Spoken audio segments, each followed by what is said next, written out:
Boonaa Baqqalaan mucaan isin sabboonummaadhaan waa'ee saba isaa leellisuun beektan kun harara koo hamaarra jira.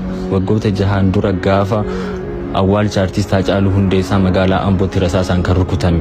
Gaafa sana yaalii baqaqsanii yaaluu hatattamaan hospitaala Ambootti taasifamus bakka rasaasni itti jirtu sana baasuu waan hin dandeenyeef rasaasni keessa osoo hin bahin somba jalatti hafte. Waan hafe immoo isarraa haa dhageeddu. Gaafa sirna awwaalcha artiist Haacaaluu Hundeessaa magaalaa Ambootti rukutame hatattamaan lubbuu baraaruudhaaf jecha hospitaala Ambootti sarjarii yookaan baqaqsanii yaaluu hojjetameen ture. Garuu rasaasni sun iddoo riskii qabu waan jiruuf otoo rasaasni sun hin bahin deebisee hodhame sarjarii guddaan qaama kiyya irra jira tureyyuu anis waggoota 6 darbaniif rasaasa somba kiyya jalatti qabadhee harganuudhaaf osoo natti ulfaatu haalota ulfaatoo hedduu keessa darbee har'a qaqqabeera.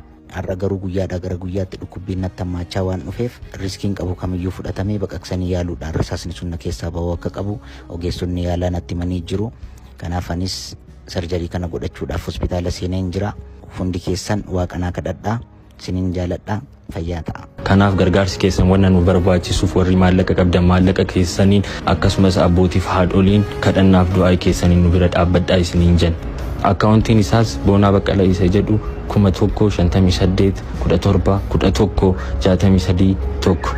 Cooperative Baankii 1425 4 92. Nageenyi waaqa isiniif haa ta'u akkam jirtu fayyaa keessanii nagaadhaa. Kan argamnu har'a hospitaala itti obboleessi keenya Boonaa Baqqalaa yaalamaa jiruttidha.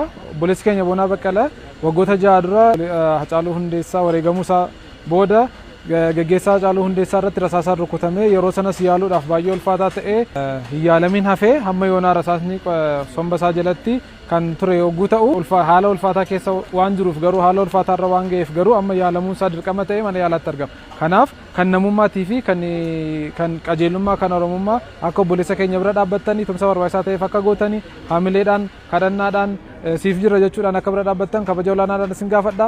Galatoomaa ulfaadhaa. Hundumti keenya obboleessa keenya Boonaa Baqqalaa bira jirra. Wanta Boonaa mudate hundumti keessan dhageessanii jirtu.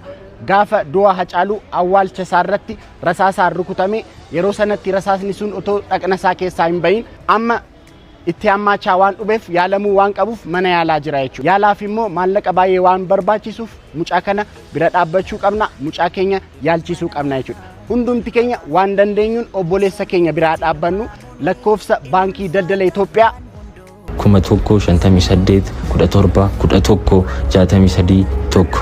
Cooperative Baankii 1425 4 92.